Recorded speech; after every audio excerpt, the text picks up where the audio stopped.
kajian khusus 10 hari terakhir bulan Ramadan, yaitu tentang al-khauf war roja, tentang rasa takut dan harapan itulah ya, atau optimis lebih ini ya.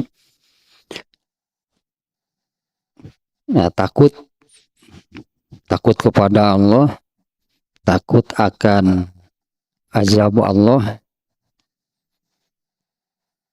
dan berharapnya itu adalah ya berharap ya mendapatkan rahmat Allah, mendapatkan maghfirah, mendapatkan ampunan, ya mendapatkan surganya intinya ya. Nah, ayat-ayat sekarang ya, ayat-ayat tentang al-khauf, tentang takut. Di dalam ayat Al-Quran oleh Allah diungkapkan dengan beberapa kata ya, karena ada banyak sinonim. Ada khauf, ada khosyah, ada arau, ada arrohbah, ada al-khaufu, al-faza'u, ar-rau'u, ar-rohbatu, al-khifatu, al-khosyah. Kayak ternyata bahasa Arabnya untuk mengungkapkan satu makna takutlah bahasa kitanya. Ada beberapa katanya yang digunakan itu di dalam baik di dalam Al-Quran ataupun di dalam hadis. Ada satu hal ya tentang ini ya, bahwa kita baca dulu ayatnya, diantaranya surat Al-Baqarah ayat 40. Yalah, kita baca nih surat Al-Baqarah ayat 40. Nah, di situ di ayat tersebut bukan dengan khaufnya, Allah mengungkapkannya dengan kata ar-rohbah. Ayatnya tentang Bani Israel ya, kisah tentang Bani Israel. Nah, oleh Allah dimuat.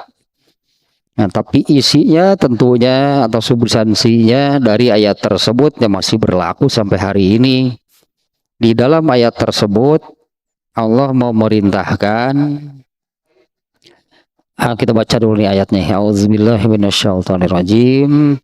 Ya Bani Israil azkuru nikmati allati an'amtu alaikum wa aufu bi ahdi ufi bi ahdikum wa iyaya farhabun.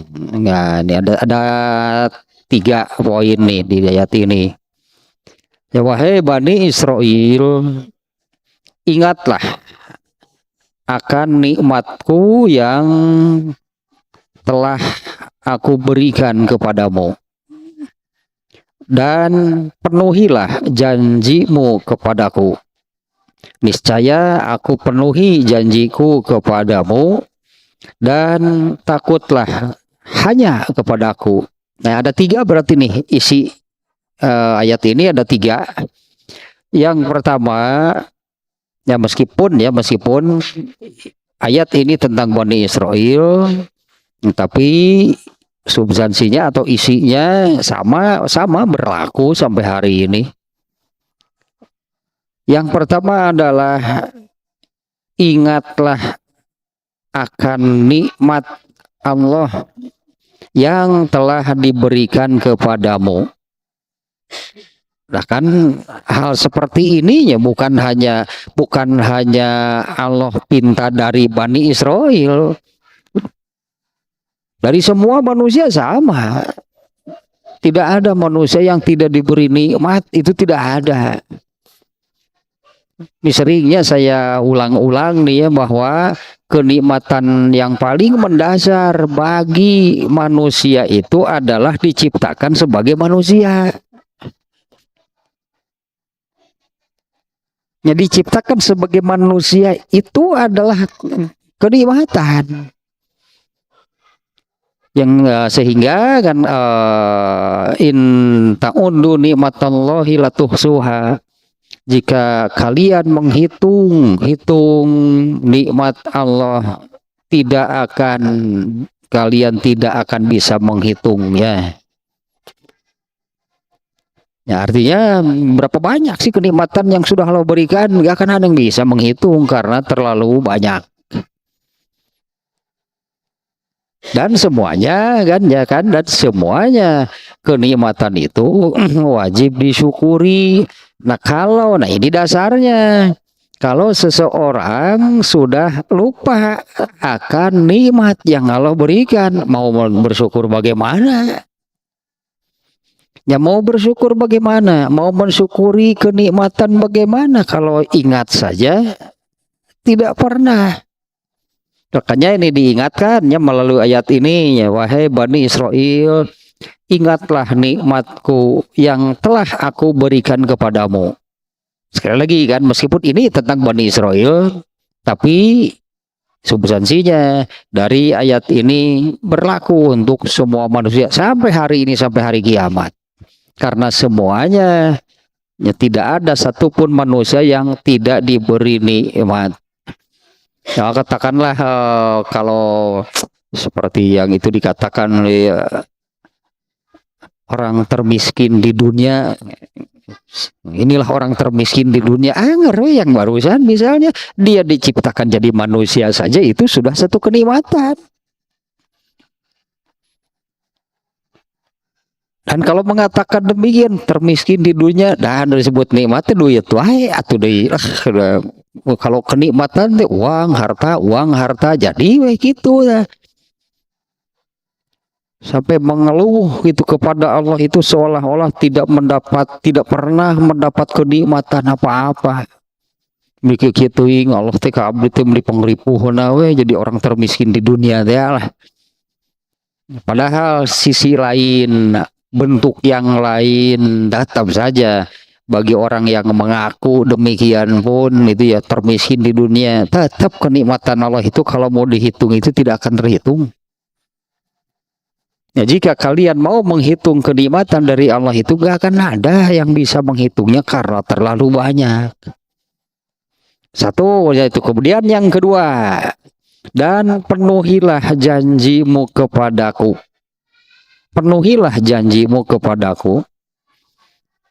Ini juga sama aja, poin kedua ininya Allah menuntut kepada Bani Israel, penuhilah janjimu kepadaku. Emang Bani Israel janji apa kepada Allah? Itu emang Bani Israel itu berjanji apa kepada Allah?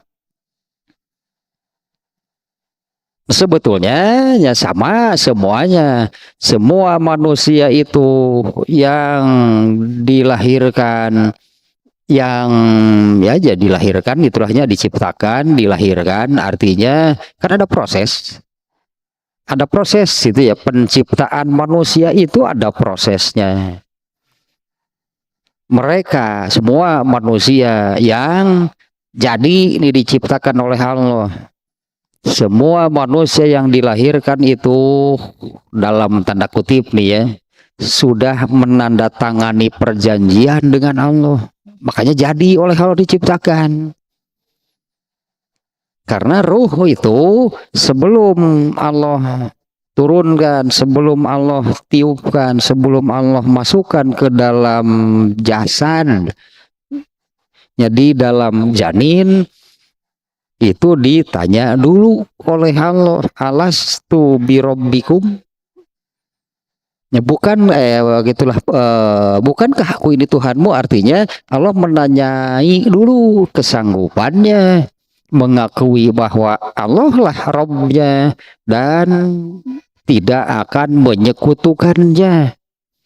Apabila ruh ini ya sanggup, artinya saya akan mengakui Allah sebagai Rabbun dan tidak akan menyekutukannya, maka ruh ini oleh Allah diturunkan ke bumi lalu dimasukkan ke dalam janin.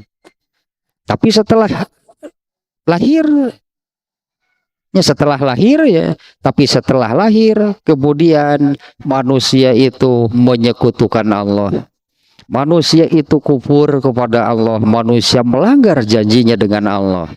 Makanya tidak ada alasan Tidak ada alasan bagi manusia untuk tidak taat.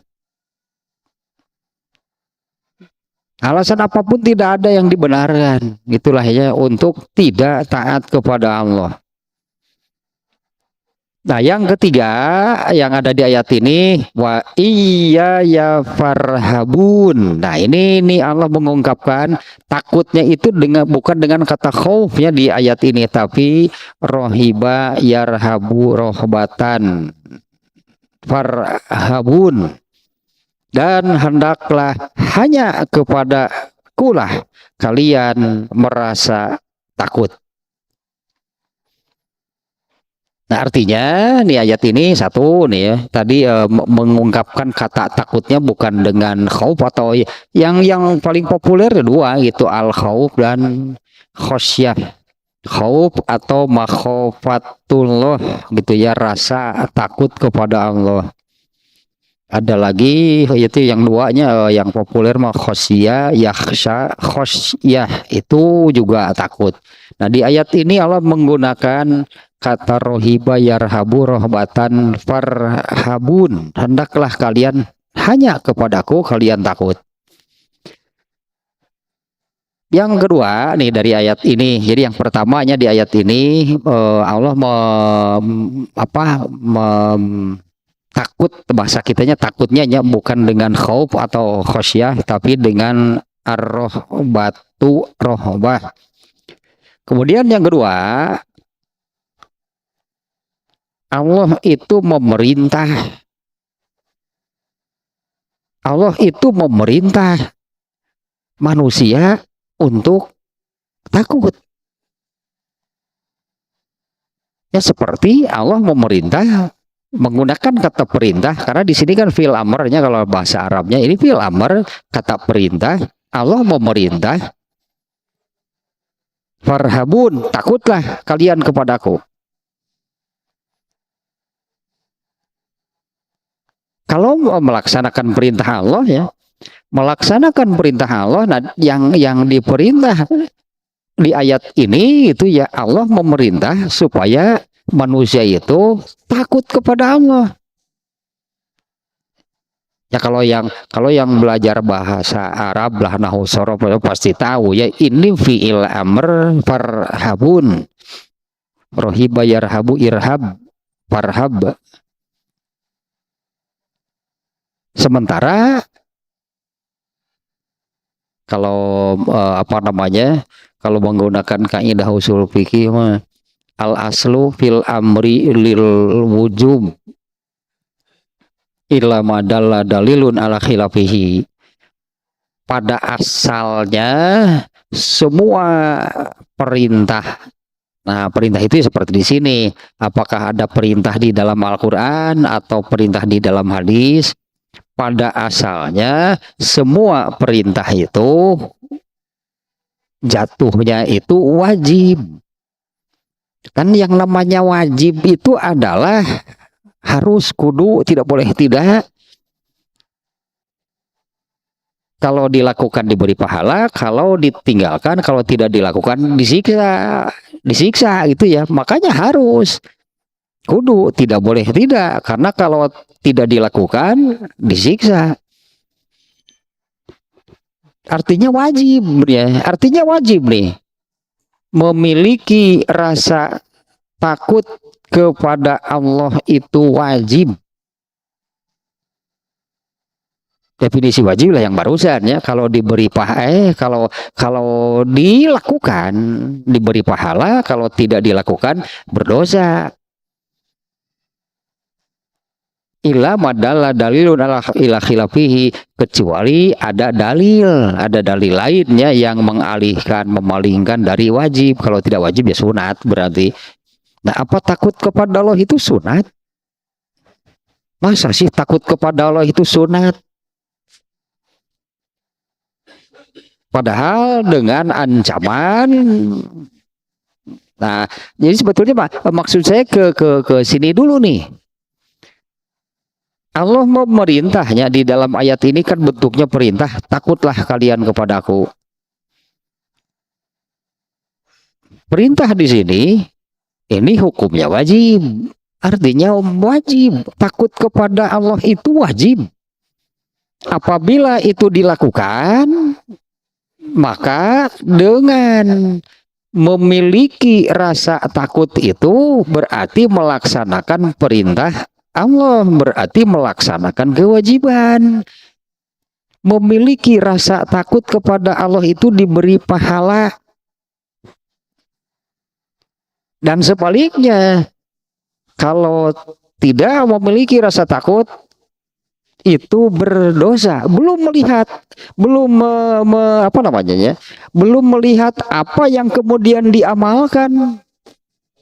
Ya, apa yang kemudian diamalkannya karena memiliki rasa takut, maka jadi taat kepada Allah. Belum soal taatnya melakukan apa. Ini hanya memiliki rasa takutnya saja. Itu sudah diberi pahala karena itu diperintah oleh Allah dan wajib. Dan sebaliknya, nah malah ini sebaliknya nih ya, yang sebaliknya. Kalau sebaliknya yaitu berarti tidak takut kepada Allah atau malah berani, sehingga benarlah banyak manusia yang tidak takut kepada Allah sehingga mereka menjadi pembangkang. Banyak ya manusia yang disebutnya kan menolak, mengingkari, bahkan membangkang kepada Allah. Nah, mereka ini jelas orang-orang yang tidak takut kepada Allah. Untuk hal ini pun belum sampai kepada karena tidak merasa takut kepada Allah, maka dia melakukan apa? Kalau di ini di dasar Nubarodo ya. Di YouTube banyak tuh berseliweran lah orang-orang yang menunjukkan bahwa dia itu tidak takut kepada Allah. Kalau benar gitu loh. Kalau benar mana silahkan Allah azab saya tunggu sampai besok. Kalau saya sampai besok ternyata tidak ada apa-apa berarti saya menang, Allah kalah. Rujit ya asli lagi pokoknya karena itu telah. Da Allah nage hoream ngalayanan nage gitu kan, da Allah nage hoream ngalayanan nu kitu itu jelema hiji geus antep lah nu kitu da kege paeh urang jelema kitu mah. Artinya ternyata besoknya mana itu ternyata kan Allah tidak berani menghukum saya kalau benar. Horeameun Allah teh jelema kitu geus antep teh mah ku hileud ge paeh nu kitu mah. Antep ge digemrong sirup ge paeh jelema kitu mah lah. Nah ini takut itu kan adanya di dalam hati. Dari rasa takutnya itu muncullah gitu ya, memunculkan ketaatan kepada Allah. Apabila Allah memerintah anu maka dilakukanlah karena takut kepada Allah. Apabila Allah melarang sesuatu maka ditinggalkanlah karena takut kepada Allah. Sebaliknya, apabila di dalam hatinya tidak memiliki rasa takut kepada Allah, belum melihat apa yang dilakukan, seperti yang barusan itu kan artinya dia sudah melakukan sesuatu. Dia sudah melakukan sesuatu, sengaja dia menantang Allah. Kalau misalnya begini-begini seperti yang barusan, itu kan karena di dalam hatinya tidak ada rasa takut kepada Allah. Kalau di dalam kajian Tahzibul Akhlak itu salah satu penyakit hati itu adalah al-jara'atu 'alallah, berani kepada Allah atau tidak merasa takut kepada Allah. Itu salah satu penyakit hati, belum melakukan apa. Makanya kita ke hadis ini nih. Ya makanya itu ya yang dihisab oleh Allah dari manusia itu adalah ini nih ini hadis ini kan populer sebetulnya ya. An Abi Hurairah radhiyallahu anhu qala Rasulullah sallallahu alaihi wasallam Innallaha la yanzuru ila suwarikum wala amwalikum walakin yanzuru ila qulubikum wa a'malikum.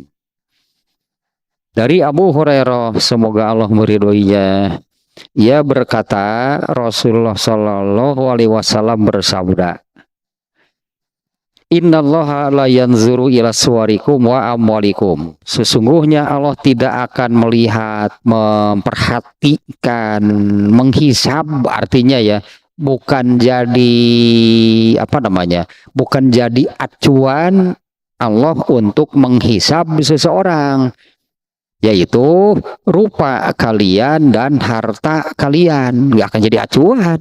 Bukan itu yang dihisab oleh Allah.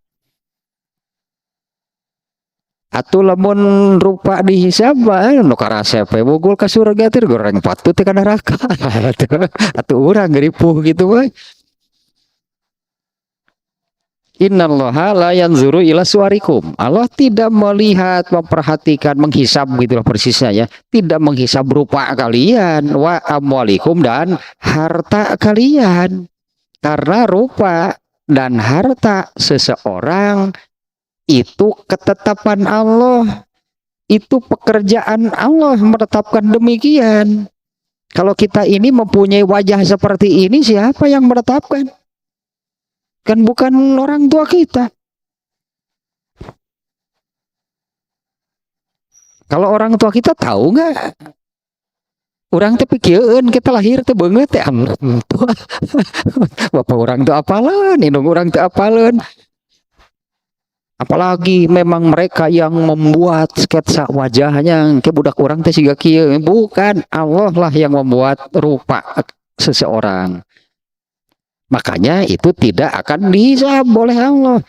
Kalau rupa seseorang dihisab oleh Allah, nah Allah itu menghisab pekerjaannya sendiri. Kalau harta seseorang itu jadi acuan seseorang untuk menghisab, atau Allah menghisab seseorang berdasarkan jumlah harta, yang menetapkan si A miskin, si B kaya, siapa? Kan Allah. Jadi Allah itu menghisab amalannya sendiri, pekerjaannya sendiri, lalu manusialah yang harus menanggung akibatnya. Tah inilah kalau begini Allah zolim berarti. Makanya rupa dan harta itu tidak akan dihisab. Ini walakin yanzuru ila satu qulubikum, dua a'malikum. Akan tetapi Allah akan menghisab hati dan amal. Hati manu kararieu karena takut itu adanya di dalam hati. Bukan di wajah, bukan di kaki, bukan di tangan, bukan di kepala. Takut itu adanya di dalam hati. Artinya nanti seseorang akan dihisab di akhirat itu, Allah akan melihat hatinya ada nggak rasa takut di dalam hatinya. Karena rasa takut itu wajib, bukan Allah yang memerintah. Manusia itu memiliki rasa takut kepada Allah, itu wajib. Ini salah satu ayatnya, kita telah katakan ya, surat Al-Baqarah ayat 40, fa iya ya farhabun, takutlah kalian kepadaku. Wajib, berartinya Allah memerintah, wajib. Ya masa sih kita mau mengatakan takut kepada Allah itu sunat? Masa takut kepada Allah itu sunat? Artinya kalau sunat itu kan boleh, kalau tidak. Justru sebaliknya, apabila di dalam hatinya tidak ada rasa takut, kalau sebutannya, namanya di dalam bahasa Arab itu kalau ini kan al-khauf, khosyah, ar-rohbah gitulahnya, takut. Kebalikannya adalah al-jaro'ah, tidak takut atau berani kepada Allah. Ini nanti akan dihisab di dalam hati seseorang di akhirat itu. Ada nggak yang Allah perintahkan? Apa? Takut kepada Allah. Itu Allah yang memerintah. Wajib berarti. Nah, adapun kemudian seseorang itu ya yang di awal sekalinya dulunya kemarin ya. Kenapa kita ini mau mengerjakan sholat ketika Allah memerintah? Ketika Allah memerintah sholat, misalnya sholat lah contohnya ya, kalau amal soleh apapun. Ketika Allah memerintah sholat, lalu kita mau mengerjakannya. Nah, kenapa kita mau? Ya kenapa mau? Banyak orang yang gak mau. Banyak orang yang tidak melakukan. Jauh lebih banyak malah yang tidak mengerjakan. Nah, kalau misalnya kalau kita mau, Allah memerintahkan sholat, nah kita mau mengerjakannya. Kenapa kita mau? Ini harus menjadi salah satu alasannya. Saya takut kepada Allah kalau tidak mengerjakan. Ini harus menjadi salah satunya alasan, ya, artinya alasan, landasan atau yang mendorong kenapa mau melaksanakan yang Allah perintahkan. Nah, artinya rasa takutnya itu ada di dalam hati, adapun sholatnya kan dikerjakan oleh anggota badan. Tapi mengerjakan sholat yang mengerjakan sholatnya kan anggota badan. Tapi nah, kenapa mau mengerjakan? Itu sebagai apa namanya implementasi dari rasa takut yang ada di dalam hatinya. Kenapa mereka banyak? Kenapa banyak manusia yang tidak mau melakukan apa yang Allah perintahkan? Bahkan diperintah sholat tidak mau mengerjakan. Artinya di dalam hati mereka ya ada rasa takut. Apa mereka tidak tahu? Apa mereka tidak tahu? Kalau berani menentang, melawan, tidak taat kepada Allah itu akibatnya azab dari Allah. Tahu ya, mereka itu tahu kalau sebutnya kalau durhaka, kalau tidak taat kepada Allah, Allah pasti akan menyiksanya. Tahu sebetulnya. Hanya ya ini diantaranya. Hanya ya di dalam hatinya saja tidak ada rasa takut kepada Allah. Padahal kan tidak memiliki rasa takutnya saja itu sudah dosa. Dosa yang mana? Dosa bagian hati. Karena yang dihisab oleh Allah tadi kan dua. Walakin yanzuru ila qulubikum wa a'malikum. Yang dihisab oleh Allah itu dua, hati dan amal. Tapi bagian hati manukararian yaitu salah satunya kan diperintah oleh Allah, wa iyaya farhabun, takutlah kalian kepadaku, kan wajib, berarti karena Allah memerintah. Nah, semestinya apabila seseorang mau, sebutlah adanya, apabila seseorang mau taat kepada Allah, taat ini kan artinya secara luas ya. Karena orang yang taat itu kan intinya kan orang-orang yang kalau diperintah melakukan, kalau dilarang menjauhi, berarti taat namanya. Nah, mestinya kan salah satu yang menjadi landasan, yang mendorong, motivasi, sebutannya demikian lahnya, seseorang mau taat kepada Allah itu, ini salah satunya. Karena di dalam hatinya ada rasa takut kepada Allah. Sebagai urusan hati, lah gitu, urusan hati lahnya. Urusan hatinya saja. Ada tidak di dalam hati rasa takut kepada Allah? Kalau ada, berarti dengan memiliki rasa takutnya saja Allah sudah memberi pahala.